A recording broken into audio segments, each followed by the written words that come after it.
Hi guys, so there's a major problem in the media when it comes to what the UK government is doing and what it isn't doing. Now, I'm not a journalist, nor do I have a background in the media, but I present the facts to the best of my ability. Now, GB News had a Labour MP on their panel who was taking questions from the audience. One man explained how his two kids are struggling with employment at the moment, and asked if Barry Gardiner MP was happy with being part of a government that's destroying jobs. There's a problem, however, with this question. My name's Angus. I'd like to ask Barry about employment. I've got two children, both of whom work as part-time lifeguards to supplement their studies. So far, since Labour came in, one is being handed his P45 on Monday. The other one's had their hours cut and has had to take on a second job to make ends meet. Are you happy supporting a government that destroys jobs? Okay, before we continue, now this question is a bit strange because he referenced here, so he has two sons, both of them have worked or are working, one of them is working as a part-time lifeguard, so I presume at a swimming pool. Now, why would they be laid off? Why would one be laid off getting his P45 and why was the other having his hours cut? And what's this got to do with Labour?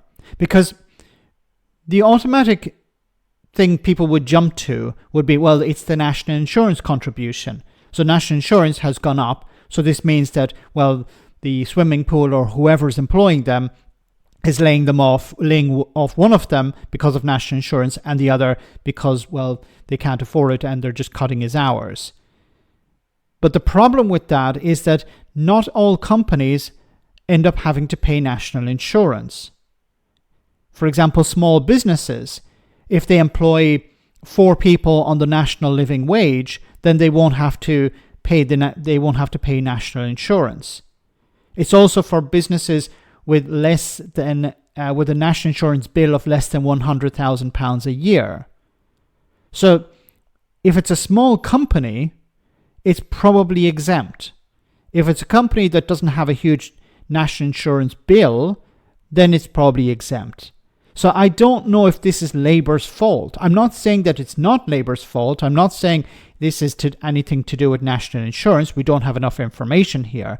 But it's easy for people just to point the finger at the government here when it may not be the case. It could be a simple problem that these companies are downsizing because of the cost of living crisis.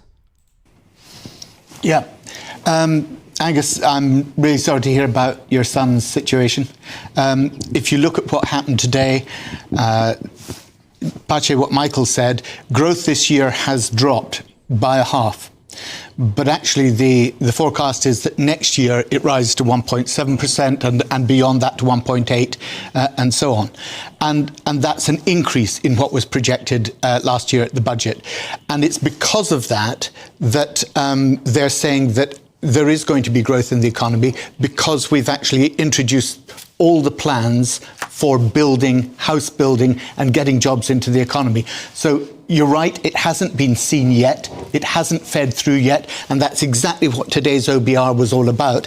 It was because they weren't going to meet their fiscal rules. That's why she had to do this emergency spring statement and do what she did in order to then meet the fiscal rules and not borrow yet more.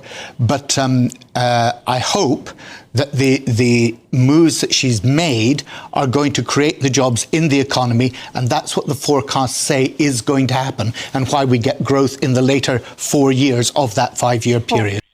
Okay, but the problem is not so much growth or the idea that, well, we're going to see growth. The problem is how people feel. See, this man who stood up believes that the Labour government are responsible for one of his sons having his hours cut and the other losing his job. Now, once again, we don't have enough information to dismiss this or to confirm it. But what Labour need to be doing is they need to convince people that their lives are going to get better. Now, they're not doing a very good job at the moment. They still have some time before the next election, but they need to convince people that their lives are getting better and it's because of the Labour government. Talking about growth, talking about something in the future is not going to cut it. You need to start doing things now. You need to convince people that their lives are getting better and it's because of Labour. So the problem here is that if you're not setting the narrative, somebody else will. The media will set the narrative. GB News will say, well, the problem obviously is Labour. The problem is the Labour government. The reason these people have one lost his job and the other had his hours cut. But we don't know that. It could be because of the cost of living crisis. Now, Labour should be working on fixing that. But it's not all Labour's fault all the time. At least, they haven't been in power for even a year yet. So many companies go through tough times, go through good times, and we can't blame all of that on the Labour government. At least for another few years anyway. So I think it's important for Labour to push back on this, to ask questions.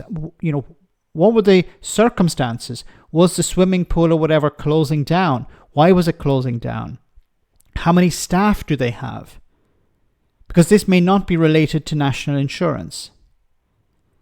So I think, as I said, if they want to hold on to power, they need to convince people that they're doing a good job, and they need to convince people that their lives are getting better.